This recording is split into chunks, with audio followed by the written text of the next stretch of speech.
गांव के बाहर एक पुराना हवेली थी जिसे लोग खौफनाक हवेली के नाम से जानते थे। कहा जाता था कि वहां रात में अजीब आवाजें आती थीं और जो भी वहां गया वह कभी लौट कर नहीं आया।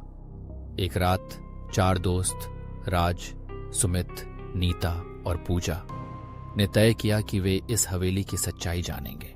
जैसे ही वे हवेली के दरवाजे पर पहुंचे, एक ठंडी हवा ने उनका स्वागत किया।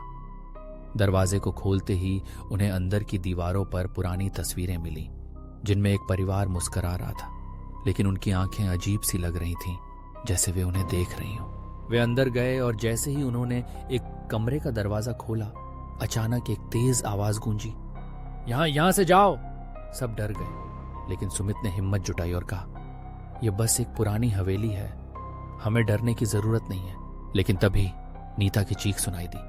वह एक गहरे कोने में खड़ी थी जहां एक पुरानी कुर्सी अपने आप हिल रही थी।